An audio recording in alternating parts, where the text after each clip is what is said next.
It's time to discuss the final days of the regular season and what is it? And the impact it's going to have on us this offseason. Nailed it. It's time for Dingers. This is Dingers, way more than fantasy baseball. We keep it real when we talk and knock it straight out the park. Let's see the stats. What's the average draft position? What kind of plays you making? Check the wins above replacement. Check the lineups and the points. This I gotta see. What's your path to victory? Are they aiming for a dynasty? Get points going head to head. Please don't do me no favors. We're always watching waivers. Ain't no minor league. This is major. Yeah, Dingers. Let's go.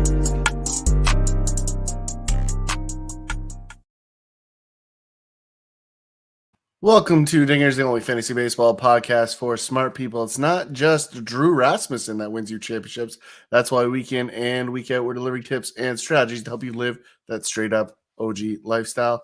Tyler Childs, joined by Robbie Baseball from the Murder Room, as always. What's happening, Robbie?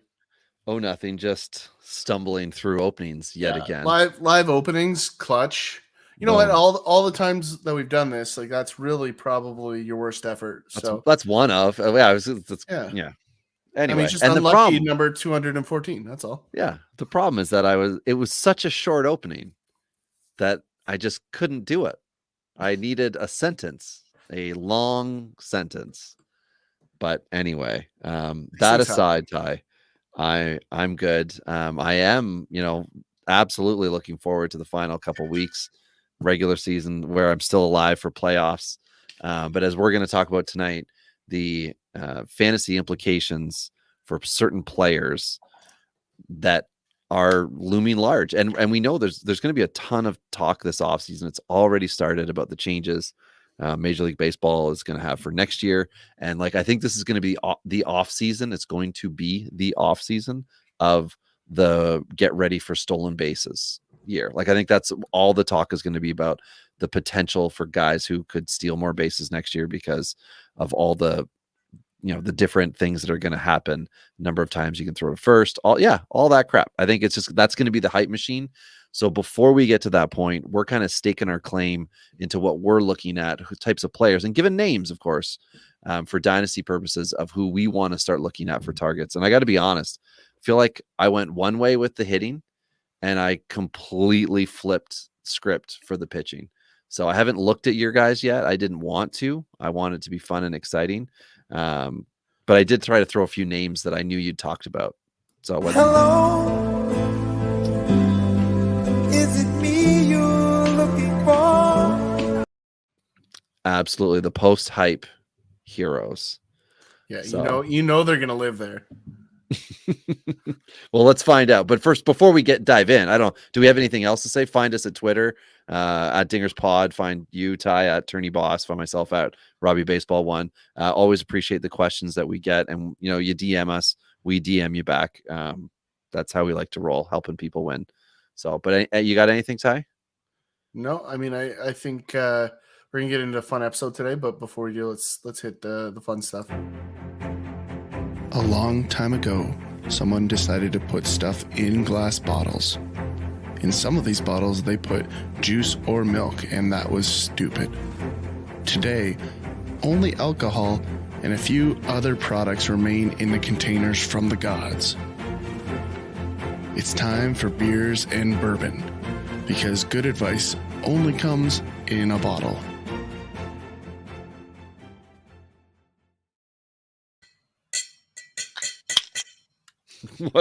What the hell was that? That's Warriors! Such a pretend. Oh, that's what you're doing.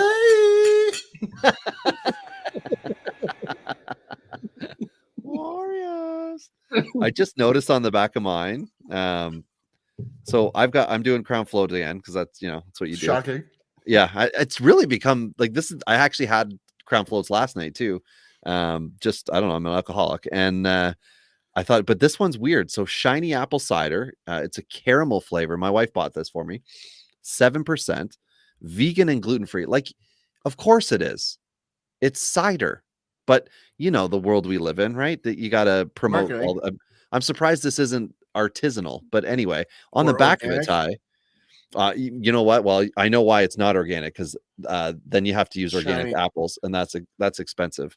Yeah, shinyapplecider.com. That's the place. But there's Oh, a scale well, on the back. ironically, when you put it up to the camera, we couldn't It see was it shiny. because it was Yeah, shiny. Yeah. it was. Sorry, I was trying to show you that there's a scale for the dryness to sweetness factor, as well as the still to sparkling, basically the carbonation, and then the preferential way that they would like you to drink it, from ice cold, which this is stated to be ice cold, all the way up to room temp.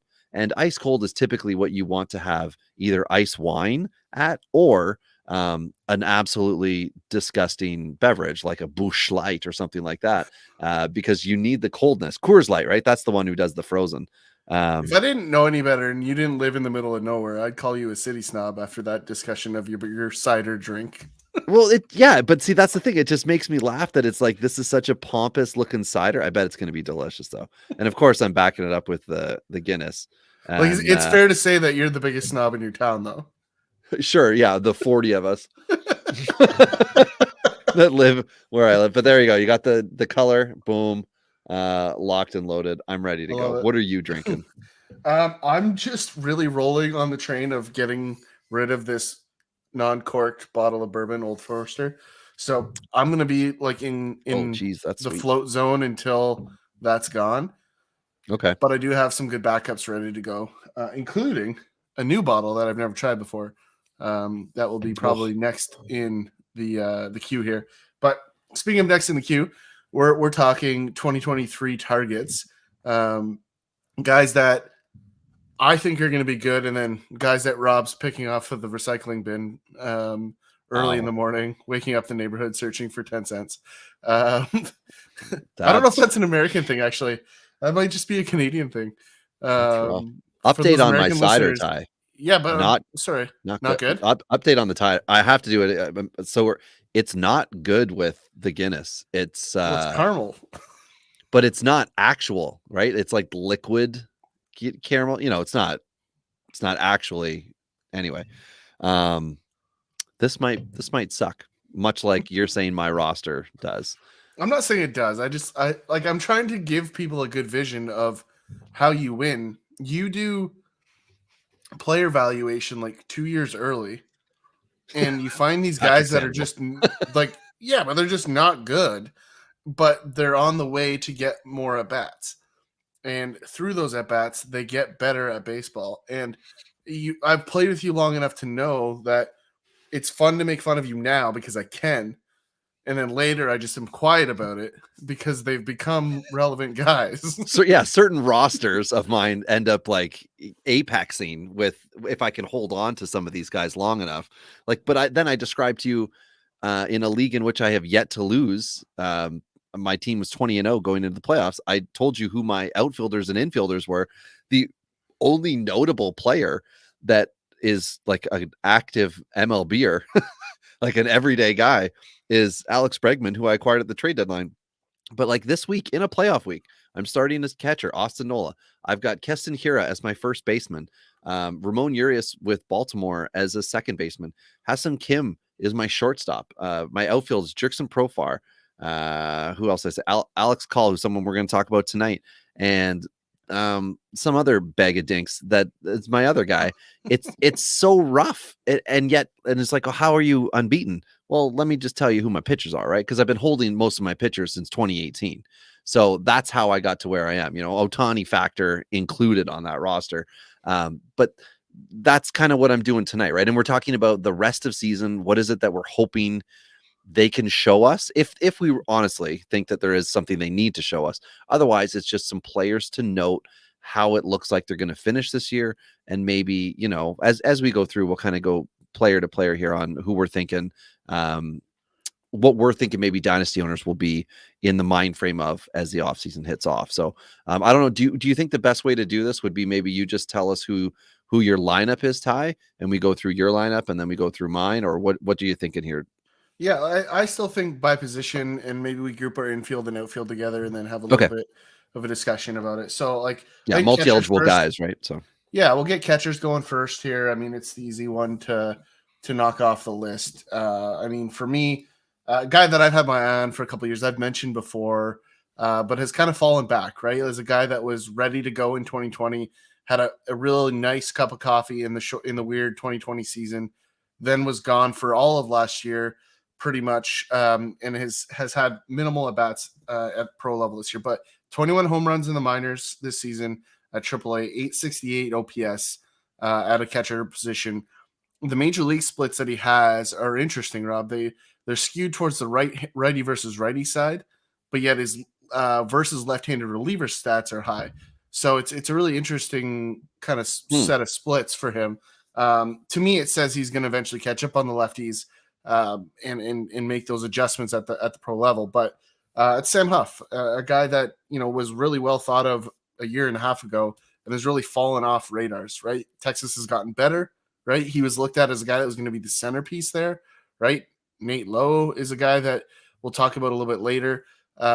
That's kind of filled the middle of that lineup that Sam Huff was maybe potentially going to be. So just a guy that I still think is the guy to catch in Texas long term. I know Jonah Heim's had a good season, but I still think we're going to see a whole lot of Sam Huff next season. And I'm going to get in on that. In worst case, maybe Texas trades him to upgrade that rotation. Oh, okay. Yeah. And that was the big hole we were talking about with Texas earlier in the off season and headed into the year was what are they going to do there? And then, Heim kind of came up and took the job and was hot and was a very big fantasy darling for people. On my end, I'm taking Cal Raleigh, who I mentioned in a previous podcast. Last 30 days, I think it is for Cal Raleigh, what I've got punched in. 8 dingers, 14 runs, 15 RBIs, and an 853 OPS. On the year, including AAA, he's got 24 dingers. When he went back to AAA, he was working not a lot of time back there, but working on being better at putting the ball in play at a 284 average. For the show, MLB average for the year is only 204. So you're not looking at him as in a 5x5 format and saying we're good to go here. But in points, the improvement has been there, and since he's returned from the demotion, he's been a better player. And clearly somebody that Seattle's believing in. Like they are giving those young guys time and succeeding with them, struggling in the lineup or not. So Cal Raleigh, I think, is just going to become ideally a 25 plus home run guy. OBP is going to be a big thing for him, and OPS, which means points leagues are going to get the bump here over standard 5x5 or whatever leagues you're in that are counting average. So I like that Cal Raleigh's kind of established himself now. It's a matter of becoming the number one, not just being a major league catcher, because we can see how that can be a struggle. But even this year so far, Ty, with the demotion, 333 at bats, with 2+ weeks left, I guess, in the regular season. So we could see him north of 350. That's great. Yeah, absolutely. And just really quick backpedal on to Jonah Heim, one of those aforementioned guys for you that you were on 2 years ago for at bats and now has some production, right? Like, I don't know that you own a ton of them at this point, but you were on Jonah Heim a long time ago. So just was Pozo last year too, right? He came out of nowhere around this time with Texas, and it was like, oh, this is somebody. But then you find out the backstory. He was part of the whole hazing stuff when they were having issues in the Dominican League with a bunch of guys with Texas.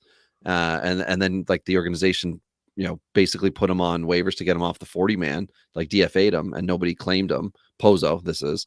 And so that's when you're like really starting to wonder, like, what the hell's going on? That's when, the Jonah Heims of the world are like, hey, maybe that's a guy, maybe there's a path to playing time for this guy. So, and that's when you get into the organizations that have a Sam Huff, but you just don't think they're going to hand it over to him because some organizations just don't, right? And some want to do two guys like Seattle did for several years. I think if Dipoto got his wish, Tom Murphy would still be splitting at bats and crushing bombs, but it just doesn't happen. It hasn't happened for him in 4 yeyears in Seattle. So anyway, that was a lot of catcher time. Well, who you got at first base? Yeah, I'm going with the aforementioned Nate Lowe, right? It's a guy that, I talked about last week. Just really second half numbers are really good, Robbie. I don't know what the split was that you added into the stat line here. What was last month, last 30 days? So last 30 days, he's just killing it. Last week I mentioned what he's done since the All-Star break. Robbie updated the splits here in the last 30 days. 410 batting average, 8 ding-dongs, 16 runs, 21 RBIs, and an 1175 OPS. So, this is a guy that's absolutely turning into a star. Again, mentioned this all last week, so this shouldn't be a surprise to the regular listeners. But this is a guy that I think, Rob, I think I said last week that he's in the top 3 somewhere of opposite field hits in the major leagues. I still think a guy that has this much contact skill is still going to see an additional bump from the elimination of the shift, right? And I'm going to talk a lot about that today because I think there's some guys that we can target that can take advantage of some of that stuff. I know you talked about the stolen bases earlier, but for me as a fantasy player, like the impact of the shift has a far greater outcome, runs, average, RBIs, than a couple extra stolen bases. So that's really where I'm going to spend a lot of my offseason targeting guys that fit that mold. And I think, although Nate Lowe is not a dead pull guy, obviously, I still think a guy with that kind of contact skill can start to turn on more balls. And it might open him up to more home runs, which, last episode we recorded before the ban was actually announced officially. And for me, that kind of changes the 30 home run opportunity to a guy with this kind of contact rate. It could be in that 40 range. Like it brings that into play if you're opening up to make pull side mistakes. It might bring his batting average down, but it might help the counting stats a little bit better. Jeez. Yeah. Well, and I mean, we talked about the fact that, like I said, I need to look into Nate Lowe more because I just kind of passed him over as somebody who wasn't going to be impactful. And yeah, I mean, to your point, like this could be a long-term solution for people who might want to make the investment this offseason. So somebody that's a much more of a flyer, but you have to respect what he's done. This year is Washington Nationals Joey Meneses. He is Mexican, a 30-year-old now with his first taste of the bigs in 2022. And he's just done well in 152 at-bats, 322 average, 22 RBIs, 8 home runs, 10 doubles, and 23 runs. And that does not count the 20 home runs he had at AAA and the 286 average he had. But OBP is great for him, 341 at AAA and 348 in the show. So again, I've got a couple guys like this because I look at the teams that are struggling and the teams that don't have depth and who can come in while the high school drafted guys and the young J2 guys are working their way up. It's these kind of guys. And it's, it's the Patrick Wisdoms, Frank Schwindells, and they don't all work out long-term, sometimes it can, like Scooter Jeanette's another example of a guy who just came up, had a very short pocket of success, but had success. And you can get him on your dynasty rosters, depending on your format with your league. You could have just maybe picked him up in season. Other guys, you might have to wait till the offseason if you have an auction or whatever. But they're worth a short-term investment, a couple seasons. And if they don't work out, as long as you haven't overinvested, the payoff can be huge. You would not want to pencil him as your starter for 2023. You want to see how he finishes this year, see what moves Washington's making in the offseason, and absolutely consider him as like a bench guy. If you're a 26-man bench, 26-man team, or 35 or 40, consider him in that final tier of yours. But keep an eye on him, because if he's able to come in and be an opening day guy, get first base DH at bats, there's opportunity that Washington will let him go. And I'm going to say basically the same thing about one of their outfielders later on. Yeah, I totally agree. Moving across the infield, who you got at second base, Riley? Second base for me is 2021 NL Rookie of the Year, Jonathan India. Reason being, every category in your standard scoring has been down this year. 2 stolen bases from, I think it was 12 last year. 10 home runs from, I think, 21 last year. 729 OPS is down, I think, 40 points. 257 average is down 20-ish points, I think, from where he was last year. 5 boos is what I gave India. However, I think this is the floor. We talked about it before. There's a bounce back to come, but this is one of those times when you'll hear people talk about, if you want him, now is when you can go and get him. There's been a down year for him. You go now. And he's down like 20 and everything, including teammates. So I think that's MLB caliber teammates. Yeah. Right. So I mean, that also plays a role in what he could be next year. I completely agree with that. I'm gonna go with a guy that I've been excited about for a while, and I think it is a guy that everyone else is going to overlook because of the way he's crept up into the top tiers of the minors, and lacked power. Right, it just hasn't been there, and that's Jordan Groshans. Ironically, hit his first career home run today, so that's a fun thing. Yay. But this is a guy that's going to hit. Right, he's going to hit. Whether he hits for power or not, whether he becomes Lyle Overbay or whether he becomes a guy that can actually clear the fence, I'm not entirely sure. But I think the contact's going to be there. I do think he's going to move off shortstop. So if you're owning him as a shortstop, I think that's a mistake. You're going to either own him as a second baseman, which is probably a short-term position. He's likely, for me, gonna find himself at third or potentially in the outfield at some point.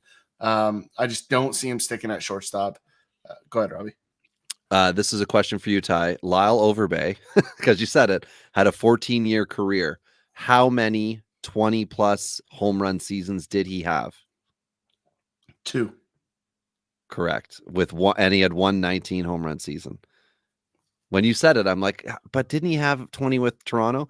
And he did. He had it the same year that I think 6 or 7 Blue Jays did, including John Buck. That was like the last Cito Gaston year where he's like, I'm just putting guys in until they get to 20. But he like, was a double yay. machine. Like, I think he had 50, that's exactly right. 50 doubles in that season as well, right? He had 53 was his career high in 04, then 34, 46, 30, 32, 35, 37, 21. Then he had dropped off and, had a couple of crummy years. Yeah, well, but I think that's a part of the game with the split infield coming back, right? I think with that and speed, we're going to see guys like Groshans, guys that can hit and run. Like, those guys are going to be interestingly valuable again. You're not going to have to hit 40 home runs to get to 120 RBIs with the shift back in, out of the game. And you can have a 750 plus OPS as well, Ty. Sorry, just to help you out on that too. Yeah, absolutely. But like, those guys don't need to hit home runs. Like, there's an interview that's been floating around the internet. I don't know how old it is, but it's Dexter Fowler just talking about, the analytics in the game and how cool, it's valuable and great. The game's slower. There's guys that are in the pros that aren't good at baseball. They're just athletes and have a little bit of strength, right? They're hitting $150 with 40 home runs, right? See, they fit a skill set that people have decided is important. Correct. And so it makes the game less interesting. That was his point. But like, guys like Groshans, are going to be valuable in the game again here in the near future as people look for that next advantage. Contact rate and hit tool is going to be that thing, if you ask me, Robbie. I mean, I love it. Small ball is like, take advantage of everything you possibly can that a team is going to allow you to do. That's why the shift could have been useless if teams knew, or if MLB players knew how to put a bunt down, and instead of everybody trying to hit through it, all of a sudden there was like dedicated professional baseball players figuring out how to bunt it down the third base line when the shift was on for them. Like, just if that was good. If that was the mentality, then all the wackiness that ensued afterwards would have been for naught, because teams would have just been taking singles all day long, and then it would have been like, well, do we want to try to limit this guy to a single and make him bunt because that's what everybody did all of a sudden, or are we going to see if Joey Gallo can hit through it? Like, what do we want to do here? I don't think there's any rule about this, and so I would love to see somebody just have like little circle dots on the infield where it's like knee-high grass, and you bunt it into the knee-high grass, and you can take it out. Some speed guys. I mean, that would be pretty entertaining. 2 or 3 guys looking around in the grass pile for the ball. That's like a basketball kind of thing. They could have done that for like that movie, Basketball. I could have used that. Just a giant clown head going, ha ha ha. Who do you have at shortstop, Ty? Yeah, I've got Jeremy Pena, very similar to some of the reasoning you have on India, but for a very different reason. Like, I think there's more upside there. If you see kind of what he's done over the last couple of weeks, like, I picked him up in the home league after Tatis was banned. as a guy that needed to bail me out because I was left with Gleyber Torres, who's getting You were less and waiting less. all year for this, elite guy to come back, only to find out Well, and only to he's find your out he's kind of guy. banned. Yeah, only to find out he's banned one day after the trade deadline, which was Right. super handy. But at the end of the day, like he's hitting 250 this year, 690 OPS on the season, right? So when we get to this off season, like we're going to have people like, he was okay, right? Like, and to be fair, those numbers are okay. However, like when you dig a little bit deeper and you watch the production, like there's some things that he's done where he's dipped but then come back. So in September, his numbers are quite good, Rob. His September numbers so far are he's in 275, he's stealing some bases. The OPS and power isn't right there, but the contact's there. And now keep in mind, this is a rookie that's finishing up his first full season, right? So unlike a lot of rookies where they get, some sort of limited at bat total, like he's playing, a near full season. He's at 500 at bats. Like he's going to be 550 in his rookie year. Like that's a pretty good number for a rookie shortstop, right? So I like what he can be, and I'm buying him because I think he's going to be very affordable. Now, if you have an elite shortstop, you don't care. But if you're looking for a guy that's going to be very affordable and could jump into the upper tier, potentially, like the power's here, right? Like the upside is for sure here. Whether he makes that leap next year or the year after, I don't know. But I like what he could be very quickly, and he seems to be a pro, right? Like he's not just a guy. Like he's a guy that exactly what we just talked about with the Fowler thing. Guys that know how to play baseball. Pena is one of those guys for me. So a quick point of reference for Pena to your point of when people look in the offseason, if the season ended today, he's the 39th ranked shortstop in the 8x8 home league format that counts runs, home runs, RBI, stolen bases, walks, and strikeouts, which is not what a lot of your leagues are going to have, as well as average and OPS. So he's ranked 39th. You know who's 40th? Wander Franco. So it is confusing, but some names in front of him. And this is what's going to happen, I'm sure, in 5x5 across the board. You got Christopher Morel, Jorge Mateo, Luis Urias, Hassan Kim is above, and that's because of bulk playing time, I think. Jose Iglesias, San Diego Espinal, Gio Urshela, Kyle Farmer, Brendan Rodgers. He's had okay year. Elvis Andrews, IKF, Brendan Donovan, Theo Strada. Like there are some names here. Nico Horner that you don't want to be. Josh Rojas is another one, and now we're getting closer to the top 10. Well, and really, like he's way outside, right? So, and a fun thing too, like his splits, and I love the splits, Robbie. You know how much I love splits. Left against left-handed pitching, he's hit 276. You're like a gymnast. That's right, man. 763 OPS this season against the lefties, right? So, funny enough, he has 12 of his 17 home runs against righties. So when you put that story together with a more developed pro, I like the upside on the power side because he's hitting the same arm side, and he's having power numbers against the other side. So they're just not leaving the yard, and that means he's probably hitting doubles to the oppo gap. I don't have the spray chart up, but my guess would be his doubles tend to be to the right side or the oppo field, right? And that to me is the sign of a really good hitter. So let's call a spade. Left field home runs in Houston aren't the hardest thing in the world either, but it's easy to pull the slider that backs up into the Crawford boxes, right? So just something to add to that. But overall, I like it. He's going to play because he's good at defense too. So I think that, for me is a pretty safe acquisition target. He's 24, turning 25. I like where he's going to be next year. Yeah, I think he lines up a lot with somebody I'd mentioned in Nico Horner before, where it's like they kind of came up quick, right? All of a sudden, Jeremy Pena went from just being like a guy who was in Houston's system to, oh, wow, they're not signing any shortstops. Is Jeremy Pena really going to start? And then there he is, opening day starter. It lines up that you would be able to see his dynasty stock available, not a locked in guy, because he doesn't have any of those great markers that you want to see. It's just like he's a starter and he wasn't overly impactful, but as Ty's saying, when healthy coming back from injury, long season, right? And again, Houston's is a good team. So that lines up another AL West shortstop, third base, I guess. And that's why I put two guys here. I've got Seattle's Eugenio Suarez. Now, he did play shortstop, I think, very briefly this year, but he's going to be third base next year.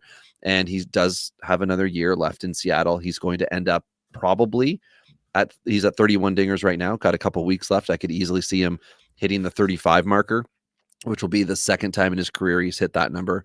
And it'll be second highest career year for him in that. He's also going to end up with a really high K rate. So probably the highest of his career, and total strikeouts for sure.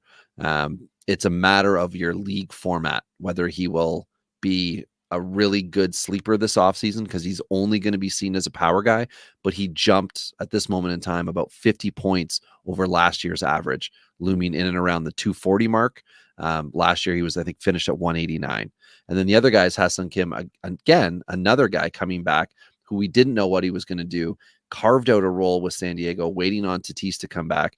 And I think he's done enough this year with San Diego that they could potentially move him this offseason if they think they need to, for whatever the reason is. If they don't see him as like a legitimate starter 4 days of the week, 5 days of the week next year, move him around a little bit, or someone else is offering something that they need. Because they emptied out the system to make plays for Soto and the rest of that starting rotation that is, I don't know, would you say they're stumbling down the stretch? Every time I look at a San Diego starter, it hasn't looked great. Like, you look at a Clevenger line, he's given up 4 runs, something bad's happened.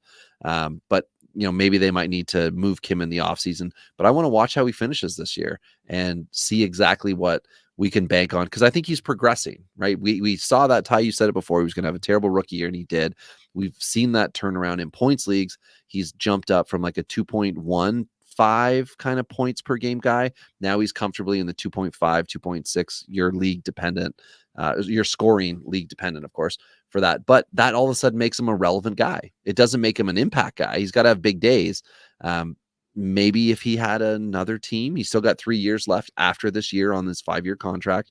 I could see San Diego wanting to do something, and either guy for me, third base or shortstop, for Suarez, depending on your league settings for next year. But Ha-Seong Kim, I think, as a shortstop, is also a really good low play guy. And we're removed now. It'll be 2 years removed from that high fantasy stock that he had as a rookie. I think he'll be far more available this offseason than he was last year, when everybody was just hoping, like me, hoping to see some big turnaround. I think we saw a mild improvement, and that's going to be enough to make people say, okay, he's not going to become this stud that we wanted. Yeah. So just a couple really things to collect all that. Suarez free agent after 24 with a 25 team up, with a 25 team option.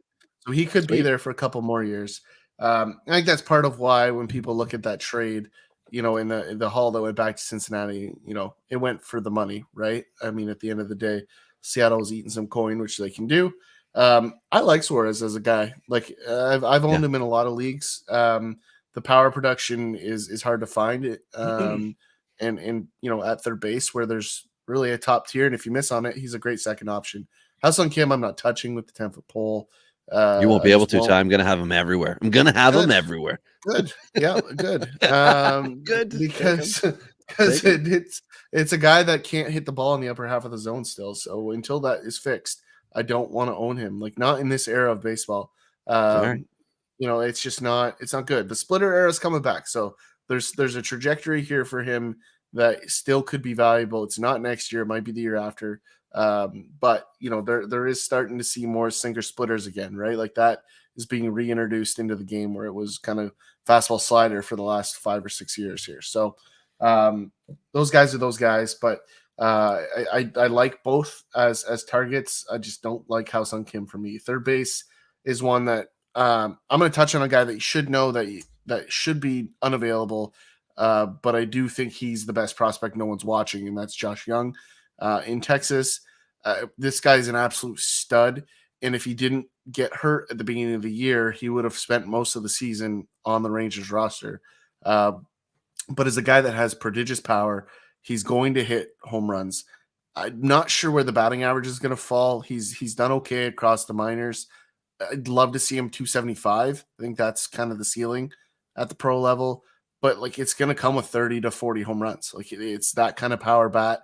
It's one of the better, if not the best, young third baseman bat out there, and that's saying a lot because you've got some pretty good guys. Jordan Walker's coming, but for me, the price tag for Jordan Walker is way too high right now. So as much as I like Jordan Walker, I'm buying Josh Young because he's significantly cheaper, and that's why I'm flagging him, is because I think there's an opportunity to buy him right now, and I don't think people are realizing how good this guy is because of the injury. So I just think it's kind of one of those times to buy before the price goes up through the roof. Well, speaking about buying before the price goes up through the roof, let me tell you what old Robbie Baseball found in the bargain bin. You bought this guy before he came through the floor. As soon as he was released as a AAA free agent and signed with Oakland, I was all over Dermis Garcia, everybody. And if you go to RobbieBaseball.com, you can get the MILB drop mailing list sent to you. That's essentially once a AAA free agent who I think has some upside signs with a weaker team, Rob just goes to all minor league markets and orders Uber until he finds a reliever that's driving. Okay, who's the hardest guy in batting practice to get strike by? Anyway, Dermis Garcia, former Yankee farmhand, only 24. Okay, so this isn't a 30-year-old like some of my other guys.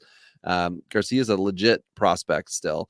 Now up with Oakland, 55 at bats into his pro MLB career, 4 dingers, 13 RBIs, 9 runs. 7 walks, 26 Ks. You're going to flag that, aren't you guys? You're going to flag a 48% K rate. Come on. But he did cut the K rate at the time that I originally wrote my first comment down to 43%.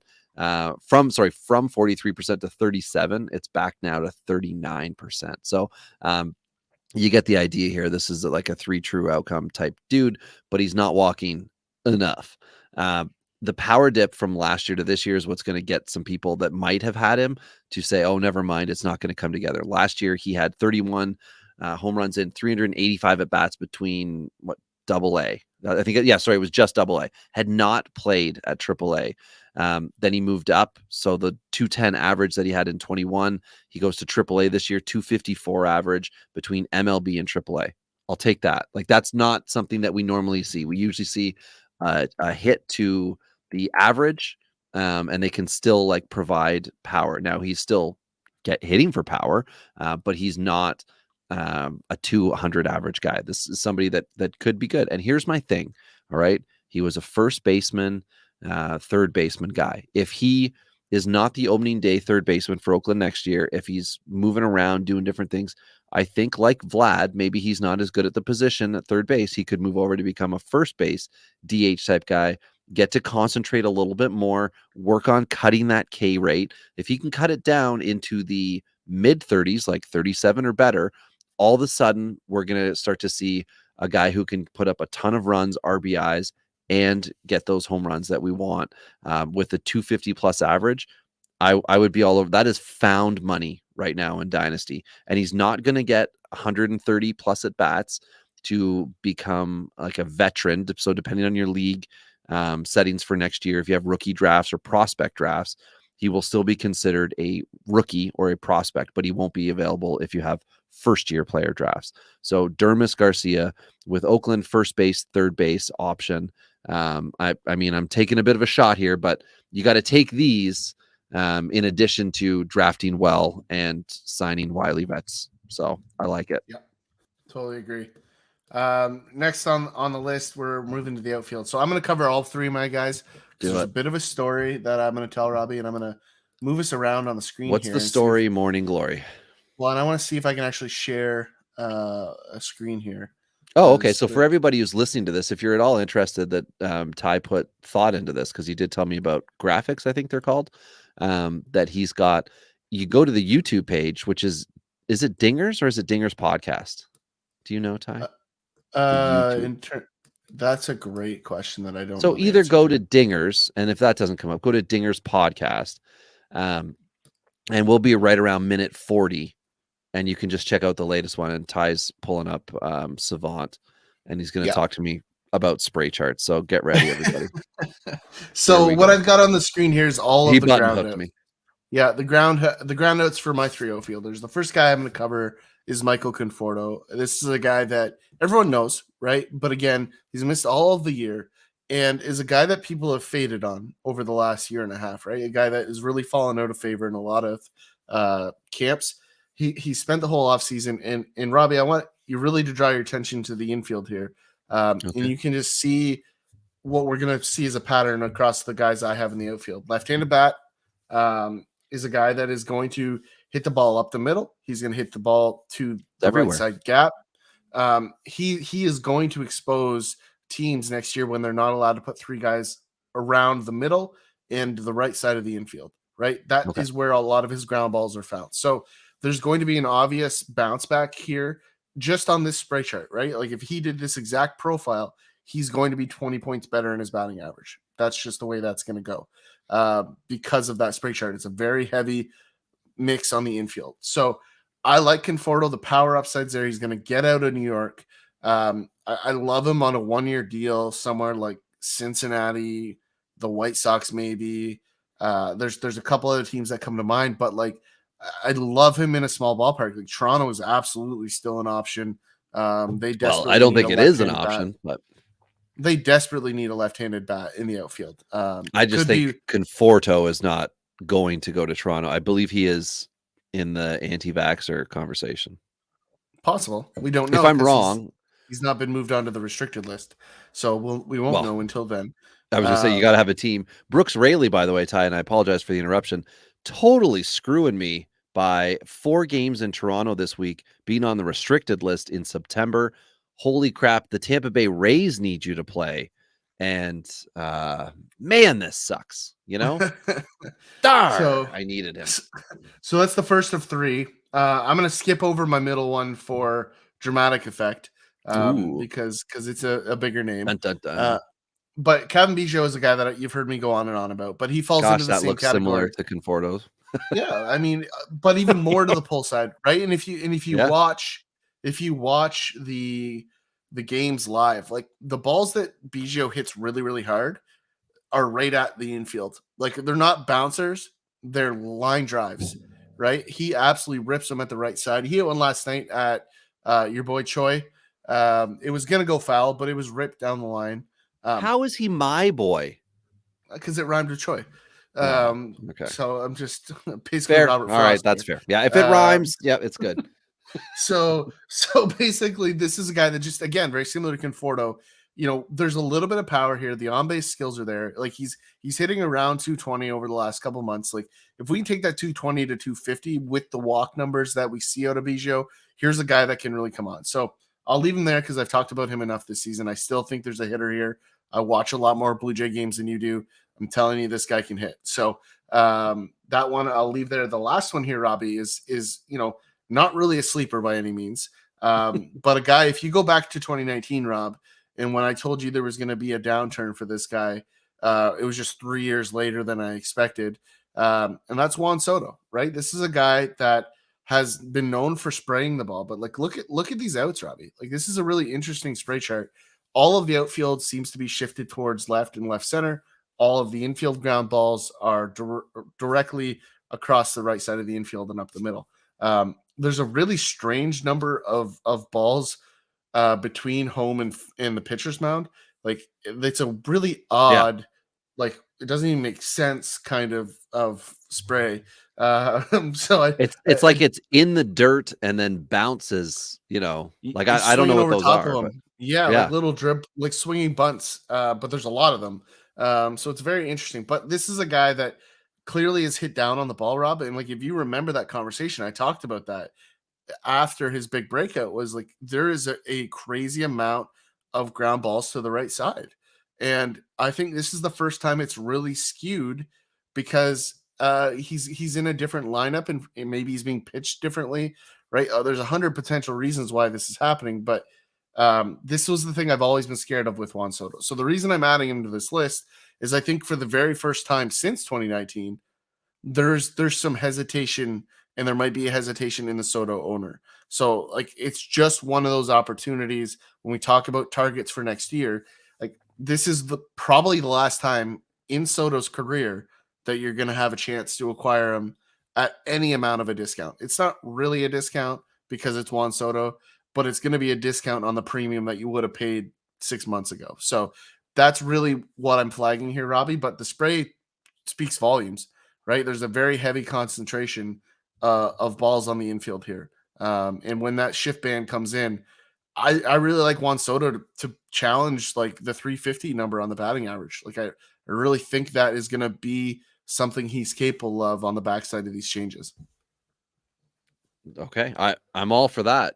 I think Soto is, uber elite, consensus top 3 for me, regardless of format for offensive players. So yeah, that'd be great to see the Conforto. For me, it's all about where he signs. Like you said, what can he muster up and what can he do after a year? Because we saw Puig disappear. I don't want to see that for Conforto. I want to see him play baseball, but he's also disappointed people year over year. So I think it'd be great if he signed early in the offseason and then people just sort of forgot about him as the offseason goes on. And, everybody else is up in the air with where they're going to go. So your outfield is very veteran laden. I'm on the other side of it. I've got Alex Call with Washington, Jake Fraley with Cincinnati, and Michael Harris III with Atlanta. We did talk about Harris on the last episode where I said, him versus Julio Rodriguez. I think there's a interesting conversation to have for that. So if you want that info and you didn't listen to the last one, go back and listen to that. Anyway, for Alex Call, this is a guy who was with Cleveland when the season started, but he was at AAA. He was cast off from the team. But look what Cleveland did in one season with their promotions. Stephen Kwan started the year with the team still there, rookie of the year, I think, or rookie of the year candidate. You've got Gonzalez, you've got Will Benson, and you've got Palacios. 4 guys that have all come up and had time with Cleveland. And this is the first year that Cleveland's done something like this where they've just played guys. Now, Miles Straw, who they acquired and gave an extension to, has not yet worked out, but they were making good decisions with some of the other things. With some of the other guys, but also letting guys like Call go. He's 27 years old. He had a 15-15 season in 2021 at AAA, a 264 average, but a 14.6% walk rate. Now his K rate was lower at 16. Sorry, was just higher at 16.5. But this year it's been right around the same thing, 50-50. Now he's in Washington. He's adjusting to MLB pitching, but this guy could be an absolute OBP machine. And the time he is earning for himself rest of the season, hopefully, is going to buy time to let him become an MLBer while the guys coming back from that Soto trade, meaning Robert Hassel III and Wood, are getting reps in the minors. So I see Call having a window to do it. Now, Jake Fraley, I was excited about when he got traded to Cincinnati because the park and all those things that are supposed to make a hitter that goes to Cincinnati better. But he got hurt. Now he's back, and hopefully by the end of this year, he'll have an under-the-radar stat line, but still a good September and a good way to finish. If you've been with us a year plus, you know that last offseason I was talking about Akil Baddoo's stat line being just good enough that the average fantasy guy is going to ignore how close he was to good cusp numbers and that we should have seen good things from him this year. Well, I don't know what in the hell Baddoo was doing this offseason, but he regressed terribly. Jake Fraley has the ability to take walks. Jake Fraley has the ability to put the ball in play. And I think he has, at this moment in time, an everyday role in 2023 if he's still with the Reds. And I would really like to see the rest of the season with him prove that he can do that for them next year. And then, like I said about Michael Harris, just go back and listen to the last one on those guys. But for me, Call, again, just like Dermis Garcia is free money. Jake Fraley falls under that veteran who doesn't actually have full seasons, but there's enough of a track record that you can look at to see how he could be good if given opportunity. And then again, this is like a 5th outfielder in a 4 outfielder league. You don't want to bank on him to start, but I think you will definitely benefit from having him. So that's the lineup for both of us. I mean, we are not winning a lot of awards for pretty here, but that's the whole point in trying to be being focused in on some of these guys. Of course, you know, we have picked some studs, you know, with Soto, Michael Harris amongst them in the outfield, but it's giving dynasty guys something to think about, I think. So Ty, do you want to do the same thing with the rotation? You list off your 3 and go through them, and I'll do the same. Yeah, absolutely. Yeah, I mean, some of these guys are greatest hits here, but you know, at the same time, guys that are obvious opportunities. And so those guys for me, Shane Baz is a guy I'm extremely high on. Have been again very similar to my outfield, like a guy that is going to fall back on a lot of people's lists because of the injury. Right, every time we get a pitcher with an arm injury, there's going to be some regression, and then the bounce back. Right, so a little disappointed we're not going to see him the end of the year, but I think this is just Tampa saying, listen, we're not going to risk the long term of this kid. I think deep down they know they're not good enough to make a real run this year, even though they can still hurt some people. I just think they're being very realistic this year. It's very mature of the Rays. They make a lot of really good decisions that way, whereas some other teams try to fool themselves into thinking they're good enough to win. I think that's a good, smart move. That's very much, sorry, Ty. I think it's very much like how NHL teams that are doing well and come up to the trade deadline, like, I think we can get into the playoffs. Do you want to double down to like really go for it, or do you want to see what our roster can do? And the Rays are like, well, let's see what our roster can do. You know, let's not sell the future today. We're close. We'll be better next year. Let's see what we can do. I feel like that's what they're doing, which is a smart play. That's like, I agree with you. I think they're making the right move by saying, let's see what we can do with what we have here before we go and like do like they did last year, right? Acquiring Nelson Cruz, and like before they fill up a lineup, let's just see what we've got. It might be good enough. And then once we're in the dance, you know, if Drew Rasmussen doesn't throw out his worst start in 2 months again, the next time, maybe they could do some damage. Yeah, October. And I mean, if Glasnow somehow recovers to be relevant in the playoffs, like, maybe they're good enough. But at the same time, you know, rushing a young arm back and potentially derailing a very promising career is not something the Rays need to do because they're flush in pitching. So now, if this was a power bat, you're damn right that guy's going to be in the lineup because they don't got a lot of that. Isaac Paredes might not be your playoff deliverer of Isak. It's Isak Paredes. He did knock one out off Gausman today. So Gausman did Isak today too. But the next guy on my list, Matt Manning, who I kind of chipped out a little bit earlier. This is a guy, Robbie, I flagged for you with a bit of a delivery change in Double-A. I really moved him up my list. I think people are starting to wake up to Matt Manning. If you're a longtime listener, you probably are borderline angry at me because his early outings weren't as good as I claimed him to be. But I think if you held on to him and trusted me, you'll see that benefit now. But anyone that's a new listener, Matt Manning's a guy you're going to want to have. He's not the top household name. Everybody fell in love with Tariq Skubal. And then they found out that he's a bad guy or whatever happened with him.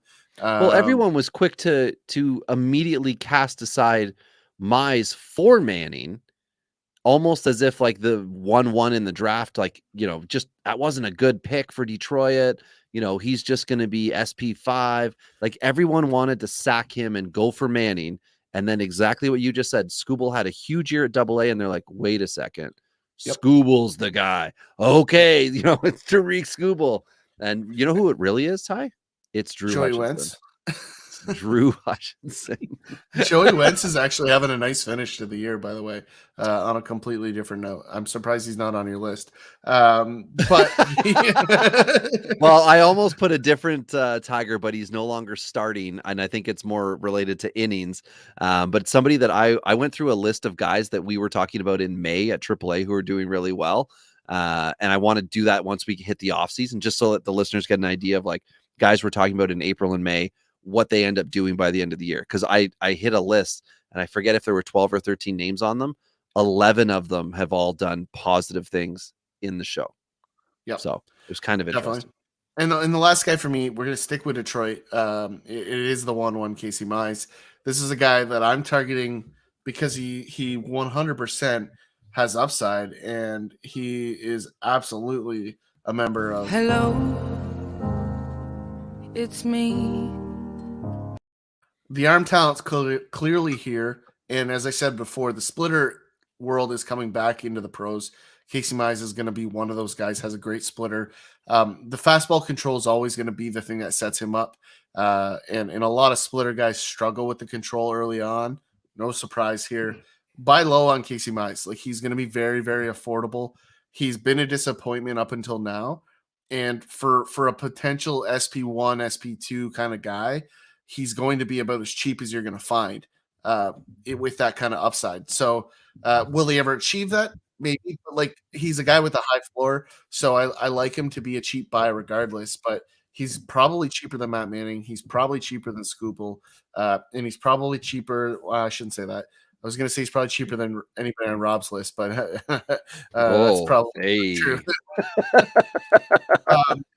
Those are my three guys. A lot of upside arm, but you can see, the risk is there, right? Like, and these are buying on recoils here on all three of my guys. Manning's the furthest into the recovery.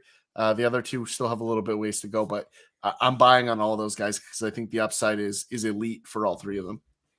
Well, I will say to your list of guys, all acquirable if you have a Daniel Espino, if you have, you don't need the Grayson Rodriguez, but I would say, like, if you're saying well, I guess I'm doing it.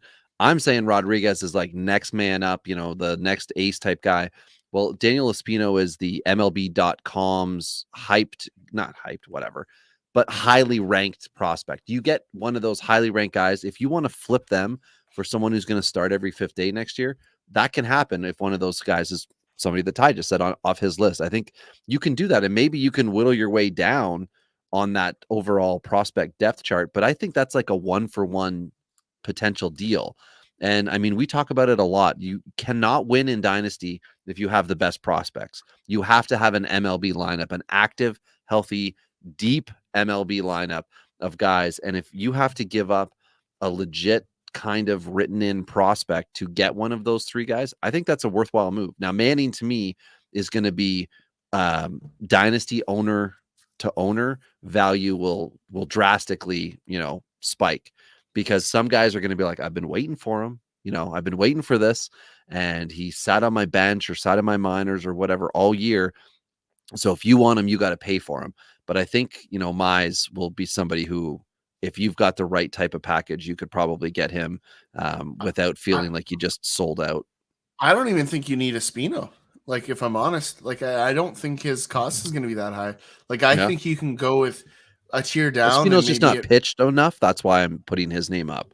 He's ranked high, but he hasn't pitched in 2020. It very much depends on your league, right? Like, if you're in deeper leagues like we are, like, I think Espino is an overvalue in what's required to do that. Like, but at the same time, like, if you're in a league with a bunch of Guardians fans, then guess what? You're probably not getting Espino. It just is what it is. So yeah, it's format driven. Talk to me about your pitching, Robbie, and introduce me to some of them for the first time. Oh, come on. You know who these guys are. Jameson. This is literally my crap list, though. Like, these are guys that are like never ever gonna be on my roster. So hear me out, Dynasty guys out there. Jameson Taillon with the Yankees. All right. He's healthy. He's a perfect fit as a depth guy on your roster because of that middle to upper tier production you're going to get from him. That's Jameson Taillon. You want to see what he's done last year to this year, you're going to be, wondering. But the thing is that he gets on stretches where he's the guy you need, or you get injuries, and instead of needing to go make a trade from your depth, you can look at him for this offseason and just get him in as like depending on how many spots you are willing, points league versus head to head or roto. If you need X number of pitchers and it's 6 or greater, he's in your top 6. You don't want to put him 2-3. That's dangerous, but you have him as anywhere from 4 to 6. And if you start 8 guys, or you can have 8 starters, absolutely you want to target him, because if you start getting injuries and it's not to him, then he's just going to plug away for you. Middle of the road, not lose you weeks, keep you involved. If it's roto, he's plugging away for you.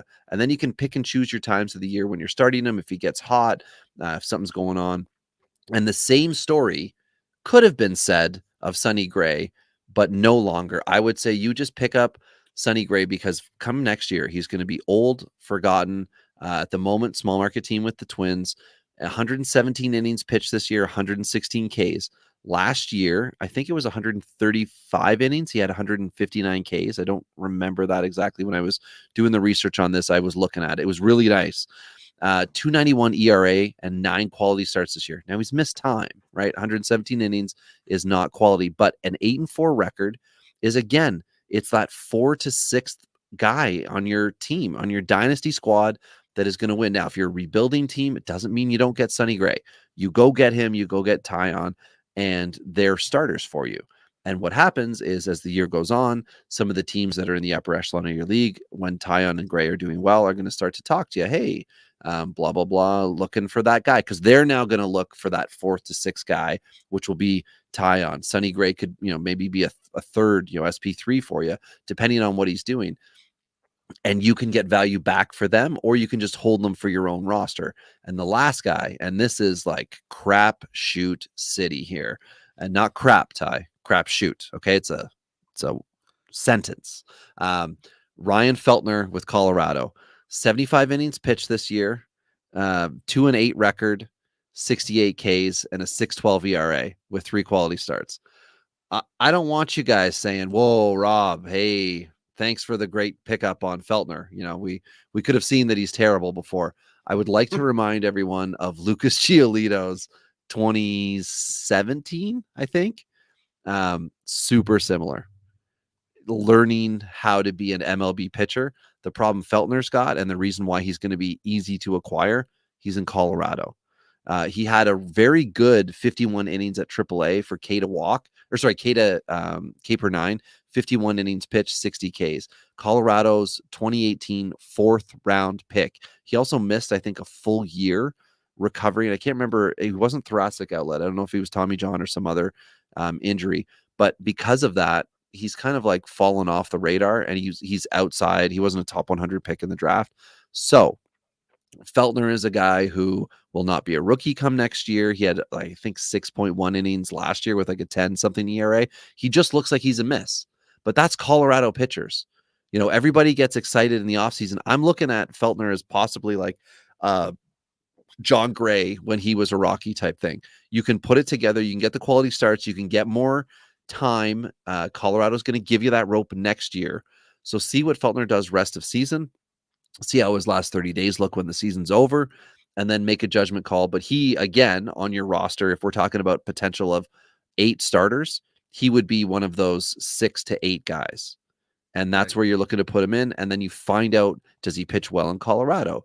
How, what types of lineups does he do well against, and where is he blowing up? If it's consistently bad, like Matt Manning was in 2019, is that right? No, 2020, whenever it was that Manning came in and was like consistently bad. Well, then, yeah, okay, Feltner's going to be a miss. I don't think that's the scenario we're going to run into here. I think Feltner's going to be okay. It's the Colorado pitcher. You can always get a Colorado pitcher. Always, always, always. And he wasn't a first-round pick, so it's not like he's got some crazy clout to him. And yeah, I mean, we're taking a chance here. But I think if you were to get Sonny Gray, Jameson Taillon, and Ryan Feltner all this offseason, I would hope you would have a Sandy Alcantara as well. I would hope you would have something high-end for yourself, because this is going to be tough to put together. But the bigger your league, if you're talking 30-team leagues, 24-team leagues, these are all going to be legitimate assets for you come 2023. Yeah, no, I mean, I don't hate the risk reward. I really don't. I just don't like the 3 pitchers. In my mind, but these are guys win ugly. Well, I mean, Taillon for me has some upside, but there's inconsistency. Sonny Gray has had stellar seasons, but year to year, I just can't put my finger on it. Like he always does a couple categories that are really good, though, Ty. Like he genuinely, like even when he was like weird in 16, 17, like doing that transition from ace to traded to the Yankees and then fumbling, he still had Ks. He still had quality starts. And then in Cincinnati, it was the same thing. Like it's a roller coaster.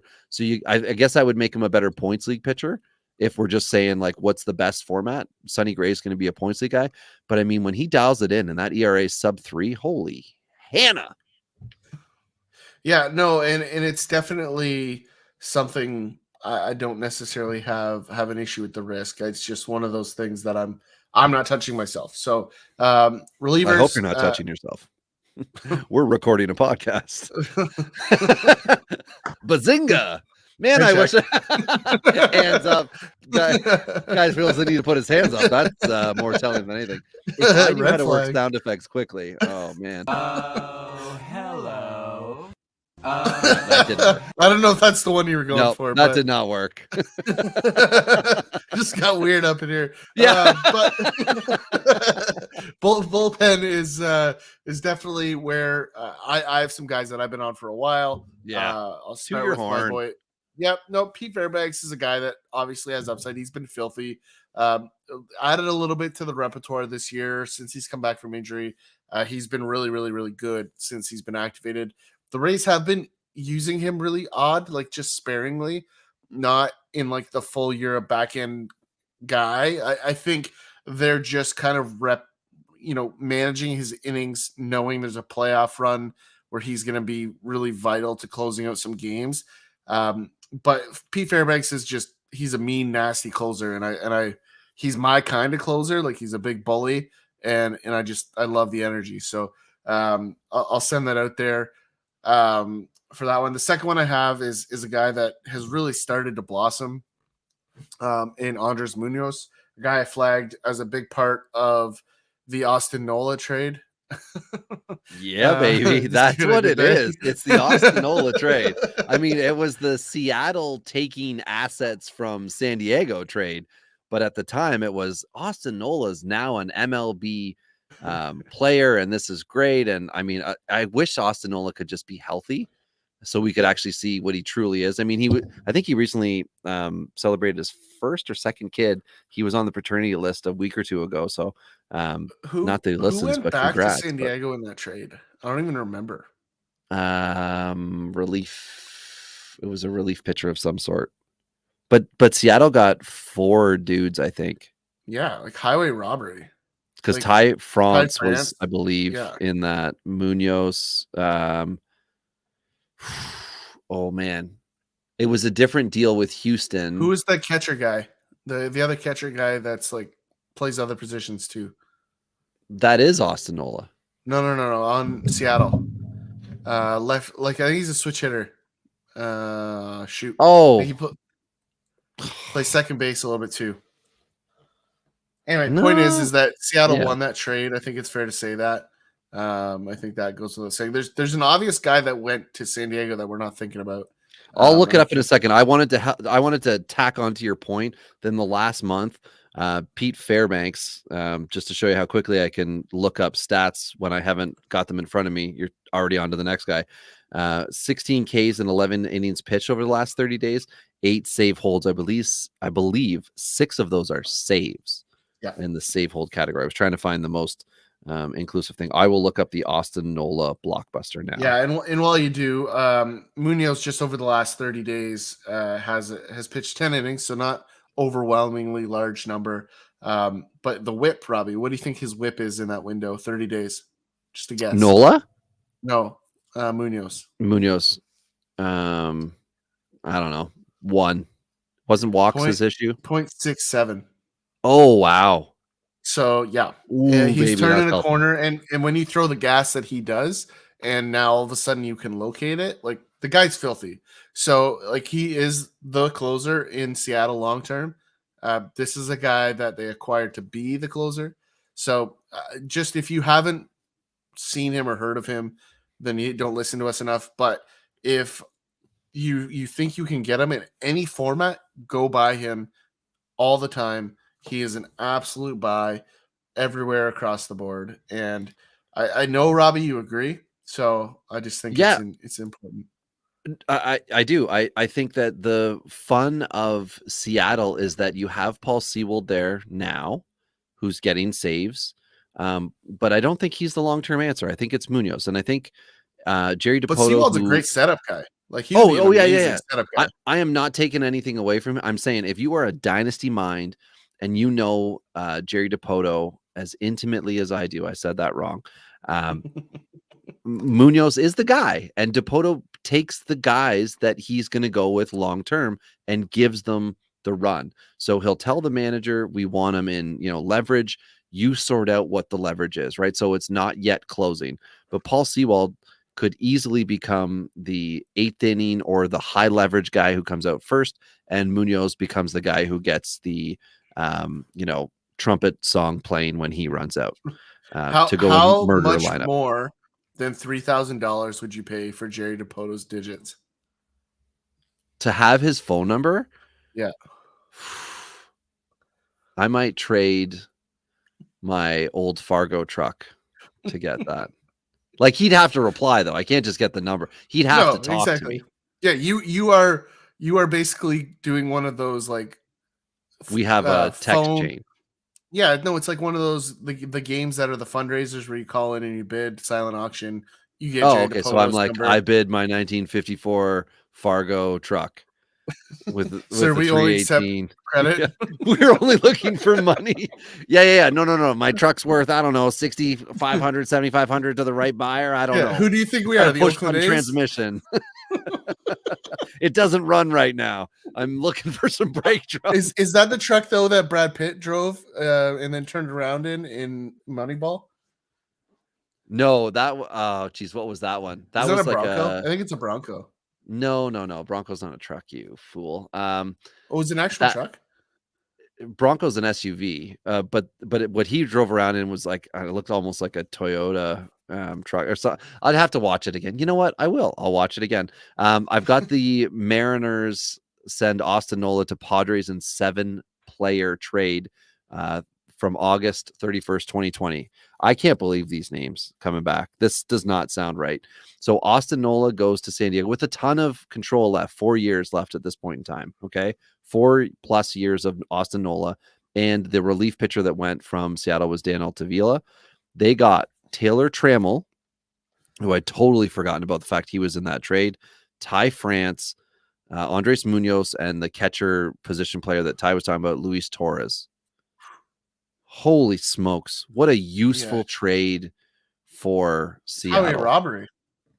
Like, Austin Nola still has the ability to help you, but you are already bringing other players. You've also got Luis Campusano and, oh my goodness, who's the catcher they got from the Marlins?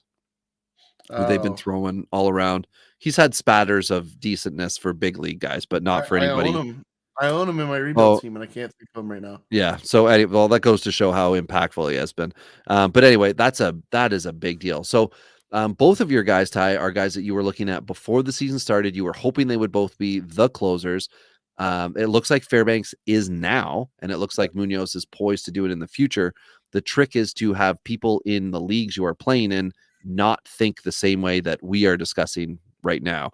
And that's exactly where I am on my two guys. However, my two guys have different stories than yours. Jose Alvarado with Philadelphia and Matt Bush with Milwaukee. It sounds so stupid.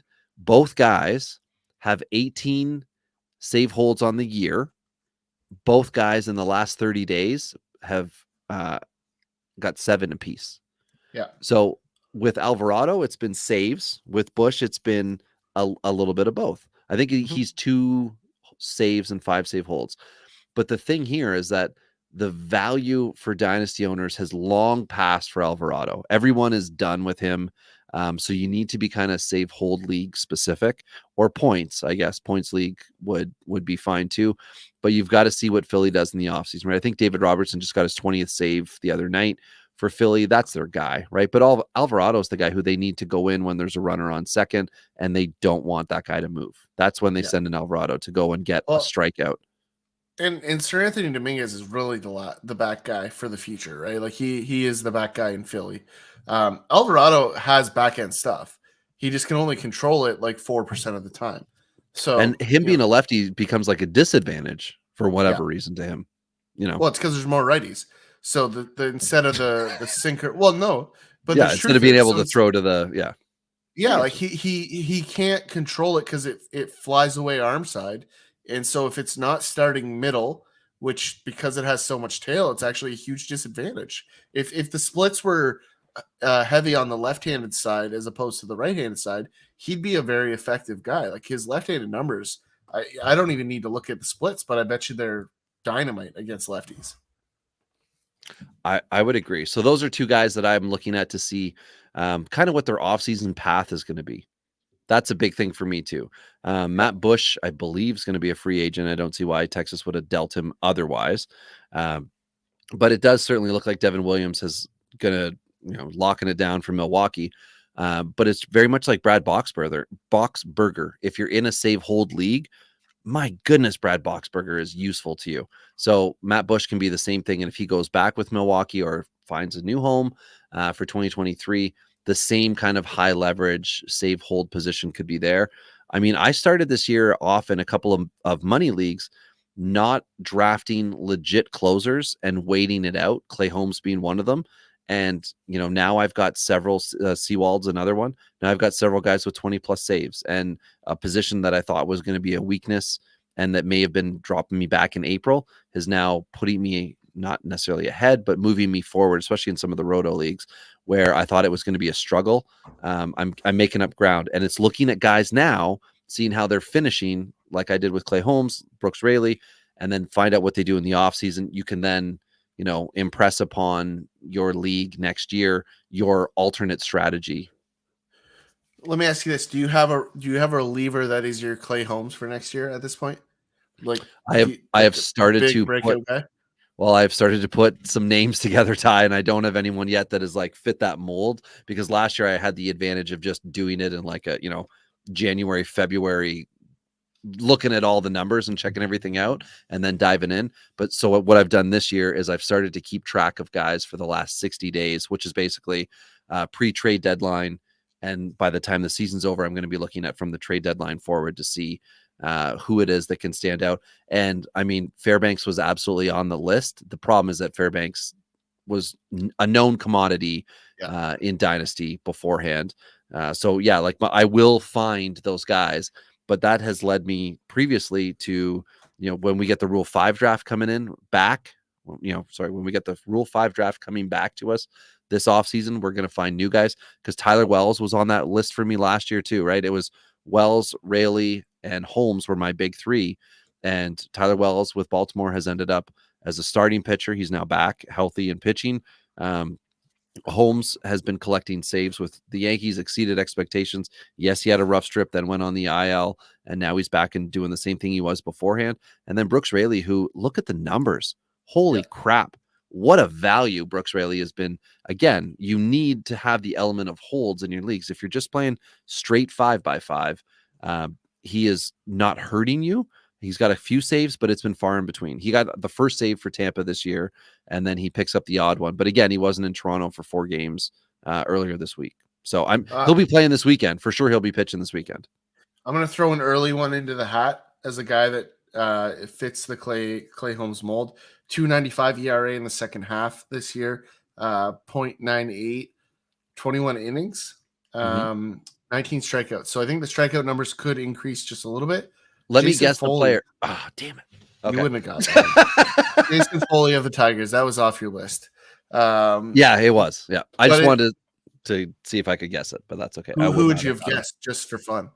Well, I was going to say ALNL, and I was going to see where you went with it. So, but we can make that a different episode. We can definitely do that. So one last one, and it's a good spot to leave it because it'll be one that you'll get a little bit of an eye roll, but it's a fun question. Where do you stand on Jared Kelenic entering next season? Oh, no, thank you. So I thought that's what you would say, and I'm going to hit you with some data here. 41% strikeout rate of the pros this year. He's struck out at the clip of 23% in AAA since being demoted. And his walk, he's a 2-to-1 K to walk right now. So that upside could be a sneaky guy, could be a guy the Mariners use to trade now that they've got outfield clutter, right? Yep. Could be a guy that could become extremely valuable in the offseason if you get him before he's traded. So just a guy I'm still very intrigued by. Plays good defense. The power is there. So getting him out of Seattle might be what needs to happen given the contract stuff that happened there. There's a lot of bad blood probably there in that organization for him. So a change of scenery could be interesting, but the maturing's happening.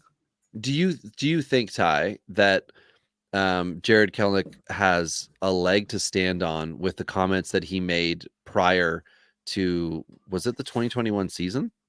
Yeah, prior to the 2021 season when he did not start with the club, but he was just getting hyped up. And Dipoto was like, yeah, we are not ready to see him yet. And then he came up and was not good and struggled. And then we've now since seen Julio Rodriguez get a $200+ million extension, proving that Seattle will pay a performer. But imagine if that was Jared Kelnick that had got that, like how Dipoto would be losing his job. Right. Yep. And that's the difference. And that's why it's hard to blame a manager or to be a player and say, I'm not getting to play because of this. And then you come up and lay egg after egg after egg when you get your chances. I think the organization doesn't need to like you. And I will say this. I think that Jared Kelnick and Keston Hiura, which I know will make you cry a little bit, which is why I'm saying it, are very similar. The difference is that Keston Hiura is able to has been able to rally back a little bit here. And again, the last 2 weeks are going to be important for Hiura. Not on my list, but somebody that you're going to want to follow the rest of this season and then postseason from Milwaukee, see what kind of a role they carve out for him, because he might be able to get more at bats as his career goes on, not as 2023 goes on, but as his career goes on, as he finds a new role instead of being like a 580 at bat guy. Could he be a pretty solid power bat at 400 at bats? Jared Kelnick is obviously years younger, but we have to see that success. I mean, Seattle is like you said, is absolutely crowded. Haniger, I think, is done after this year, but you still have Taylor Trammell. You've got Kyle Lewis at AAA. Yeah. Like, oh man, like things are just. I saw that the other day, and I was like, I knew that was going to hurt you. Well, he didn't even want to go back. I don't like he got sent back, and I think he had a period of time to. I don't know if you can you can't decline a demotion. Like you're sent there if you have options, but there was like a period where he didn't report, like a day or two or something like that, and then he did, and he did well. And so anyway, Seattle's got some issues in the outfield, and I think a Kyle Lewis trade is just as likely as a Kelnick trade, possibly more likely because I'm sure there's less control. So. I think it's more likely because of the left-handed bat in Kelenic. The right-handed bat is a little more expensive or dispensable. So I think that's going to come down to a culture thing, though, right? At the end of the day, do we want to move Kelenic knowing what's underneath the surface there? We don't know that. They do. Right. So we'll leave that for them to determine. But I agree. It's an interesting conversation. That's why I asked it. It's going to be a fun offseason. We're not there yet, but it's going to be a fun offseason. It's going to be great. I'm a big fan of left-handed bats entering the offseason. That's where if you go back to my list, you're going to see a lot of left-handed bats. It's going to be a big opportunity to buy low on a lot of lefties. Like getting people without really thinking about the spray chart. I'm going to take advantage of it. I hope the rest of you do. It's a good spot to leave it, Robbie. And until next time, it's been Rob and Tyler here on